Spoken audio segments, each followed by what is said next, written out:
$10,000 invested in the S&P 500 in 1972 grew to about $2.6 million by today. That same $10,000 invested in one specific academically documented strategy grew to $9.8 million over the same period. Same 50 years, same market, same currency, roughly the same drawdowns, nearly 4 times more return. And this strategy has been sitting in academic journals for over 40 years. Your financial advisor knows about it, but they almost certainly don't use it in your portfolio. In this video, I'm going to walk you through the 2 University of Chicago researchers who tried to prove the textbook right and accidentally proved it wrong. The 50-year data set showing one factor paid investors an extra 0.33% per month, every month on average for a half century, and the exact allocation I use in a portfolio backed by math behind how this strategy actually plays out over time. If you're new here, I'm Mark Anderson, construction worker turned 0DT and multi-strategy hedge fund manager of MBH Capital Management. I've sold over $100 million in 0DT premium and traded across 1,000 consecutive market days. I make these videos so thoughtful investors can see actually how markets work behind the scenes, not how the headlines describe them. In the 1980s and 90s, 2 researchers at the University of Chicago, Eugene Fama and Kenneth French, set out to validate the most famous idea in finance, the efficient market hypothesis. Efficient market hypothesis has been very clean, simple, core claim. More risk equals more return. Markets are efficient, so the only way to earn a higher return is to accept higher risk. If you could get higher returns without higher risk, somebody else would already be doing it, and the opportunity would disappear. Fama and French looked at the theory and asked some obvious questions. If more risk equals more return, then logically, the single riskiest corner of the stock market should pay the highest return. What's the riskiest corner? Small cap growth. The smallest companies, the most indebted, and the most volatile. So they built a massive data set, went back decades, and measured the actual returns from every corner of the market. And the textbook was wrong. Small cap growth didn't win. Small cap value did. The companies trading at lower prices relative to their earnings, their book value, and their dividend yield. The boring, unglamorous, why would anyone own that company, delivered the highest quality, long-term returns from any slice of the market. That result broke finance textbooks in a very specific way. It meant risk, in the traditional sense, wasn't the only thing predicting returns. There were other characteristics that reliably predicted higher payoffs. Fama and French called these characteristics factors, or alternative risk premias, and published a 3-factor model in 1993. They extended it to 5 factors in 2015, and the research is still active today. And here's a fun factoid. Cliff Asness, the founder of AQR Capital Management, one of the biggest quant hedge funds in the world, was a student of Fama and French at the University of Chicago. Oh, and one more thing. The research was published in the 90s, but Warren Buffett has been doing this since the 1950s. Fama and French didn't invent investing, they proved it. They took what Warren Buffett had been doing intuitively for 40 years and put a mathematical framework behind it. Let me define what a factor is as simple as possible. A factor is a characteristic of stock that reliably predicts its long-term returns. The 3 most famous factors are value, which are companies with low prices relative to their earnings, book value, or dividend yield. Momentum means companies whose stock prices have risen over the last 12 months. And qualities, companies with strong balance sheets, low debt, and consistent income. Each one has paid investors measurable extra returns across countries, and the Fama and French framework, once it's extended, was able to explain 95% of variation in stock returns, up from 90% under the old single factor model. That's 5% sounds small. It's not. Over 40 years, it's the difference between 2.6 million and 9.8 million. Over 50 years, it's the difference between 2.6 million and $9.8 million. And here's the one thing that's going to bend your brain. When you buy the S&P 500, you're not buying a neutral slice of the US economy. You're making a specific factor bet, just one you didn't know you were making. The S&P 500 is a market cap weighted index. The biggest companies get the biggest weight, which means you're implicitly buying a large cap growth portfolio. Whatever the market has already decided is most valuable, when you buy the SPY, you're making an active bet that large, high price, recently winning companies will keep winning. That is just a factor bet. It's just the one Wall Street has agreed as the default. Okay, now let me show you the data. Two pieces of evidence. The first is from the same AQR, the one Cliff Asness built directly under Fama & French's lineage. They published a paper called Quality minus Junk. They went back to 1957 in the US and 1989 internationally and built a simple portfolio. Long the highest quality companies in each sector, short the lowest quality companies in each sector. And even though it has the word quality in it, it actually is 100% objective. Price to book, dividend yield, balance sheet strength, all measurable. But the trick is this, you have to compare within sectors. Otherwise, you'd only end up owning railroads and banks and shorting tech and biotech. Comparing a software company to a railroad doesn't tell you anything. Comparing two software companies does. Here's what they found. In the US, from 1957 to today, the quality factor paid an extra 0.33% per month, every month on average. Stripped of market exposure. That's the pure premium from owning the quality companies and shorting the junk companies in the same size. Internationally, from 1989 to today, the premium was even bigger, 0.41% per month on average. The factor edge is real. It's actually stronger in a less efficient market, which makes sense when you think about fewer quants and more mispricing. Here's the second one. A standard portfolio backtested from January of 1972 through today, 54 years, two portfolios starting with $10,000 each. Portfolio 1, the S&P 500 large cap blend, compounded at about 10% a year. Final value, $2.6 million.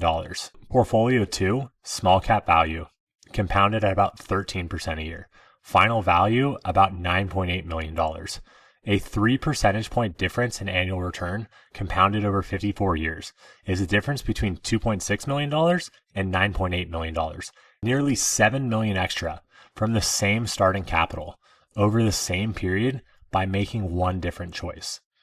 That is the compounding power of a factor premium. That is what Fama & French actually found. Okay, obvious question. If this works and it's been documented for 40 years, why hasn't everyone piled in?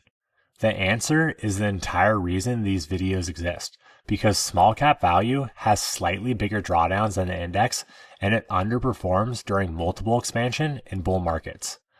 Let me show you this. Same 1972 to 2026 window. S&P 500 max drawdown about 50%, small cap value max drawdown 56%. So yes, it's worse, but not dramatically worse. It's a 6 percentage point worse for a strategy that produced nearly 4 times the final wealth. Those are the actual odds. Most investors never seen them laid out this clearly. But here's the thing that loses people. It's not the drawdown in isolation, it's the specific moment when factors underperform. Let me give you the most painful example I can. From January of 2020 through December of 2021, during the COVID bull market and the great multiple expansion era, when everyone was a genius, small cap value got absolutely smoked by the S&P 500. You would have watched your friends riding QQQ to 30% annual returns while your factor portfolio crawled for 2 years in a row. That is what multiple expansion does to factor strategies. It is real, it is brutal, and it is exactly the moment most investors bail. But here's what actually is happening underneath the hood during those 2 years. When small cap value underperforms in a bubble, you are not losing your edge, you are accumulating it, because the value factor works by owning cheap companies, and in a multiple expansion bull market, those companies get relatively cheaper while everything else gets more expensive. Your next dollar is buying more earnings, more book value, and more dividend yield as it has for the prior 6 months. This is what Warren Buffett has been doing for 7 years. He doesn't panic. When value underperforms, he goes shopping. Now let me give you the math that seals this argument, and this is the point you should write down. The multiple of the S&P 500 can go from 40 times earnings to 20 times earnings and never come back. That's just what happens when the market re-rates companies. Think Tesla. Tesla right now trades at something like 380 times earnings. It could easily, rationally, get re-rated to 50 times earnings and sit there for a decade. That's not a crash. That's just valuation normalizing. There's no physical law forcing Tesla multiples back to where they were before. But a small cap company trading below book value, meaning its assets are worth more than its market cap, has a floor. Because at some point, some private equity firm, some competitor, some acquirer looks at the balance sheet and says, wait, I can buy $5 billion of assets for $4 billion. I'll take the whole company. Somebody will always take that trade. Value has a floor. The S&P doesn't. So yes, the drawdown is a little bigger. Yes, in bull markets, it's a little more painful. But the long-term math works out because the spring keeps loading and the floor eventually holds. The drawdown isn't the price of admission. The drawdown is where the return comes from. Okay, so what do you actually do with this? Here's the playbook from academic research, and it has a narrow sweet spot. You want a factor allocation between 20 and 40% of your equity exposure. Below 10%, the factor slice is too small and doesn't move the needle. You'll feel the cost without capturing the benefit, so you might as well just skip it. Between a 20 and 40% allocation to factors, you get the best of both worlds. You capture enough of the factor premium to meaningfully outperform the market over the long term, but your portfolio still holds close to the S&P and you won't underperform during long times of the bull market and panic you to sell. Above a 40% allocation, you cross into tracking error. Your portfolio starts behaving so differently from the overall S&P index that you can go several years of underperforming, and most investors, including smart ones, can't psychologically survive that. Capitulation at the worst possible moment is how you turn a winning strategy into a losing one. Let me show you what this looks like in practice. Here's Portfolio 1 in a backtest. Portfolio A is 100% S&P 500. The default 20% total return over this window, about 9% drawdown. Nothing wrong with it, but also nothing special about it. Portfolio B, 70% S&P, 30% international developed markets. The classic I added some international diversification move. Almost identical result to the 100% S&P 500. You didn't really accomplish anything. Portfolio C, 60% S&P 500, 20% international momentum, 20% international value. You're now at a 40% factor exposure, right at the top of the sweet spot.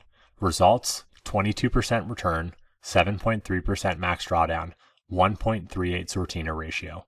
Higher return, lower drawdown, and dramatically better risk-adjusted profile.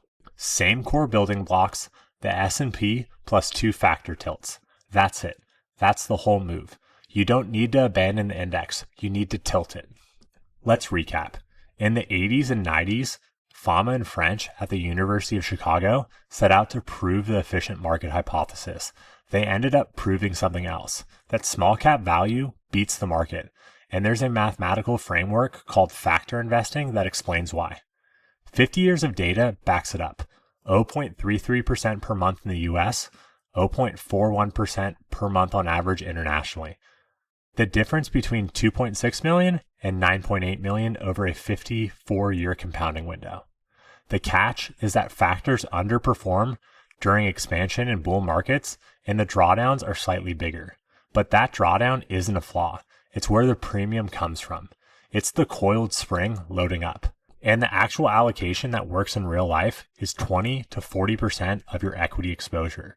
Not enough to make you abandon the index, enough to meaningfully pull you ahead of it over decades. You don't need to beat the market by being smarter. You just need to tilt towards the characteristics the market has quietly been rewarding for 50 years. Inside our 0DT and multi-strategy fund at MBH Capital Management, we build exposure to multiple factors like value, quality, and momentum. Size specifically so we can capture the premium without blowing up in a drawdown. That's the whole point of running a multi-strategy approach. If you're an accredited investor, there's 2 links in the description. One, to book a call with our team to discuss an investment in Fund 1, our 0DT fund, or Fund 2, our multi-strategy fund. The next one, subscribe to our newsletter, keeping you updated with our performance, latest research, and strategy attribution. You can book a call and subscribe below. I'll see you guys on the next one.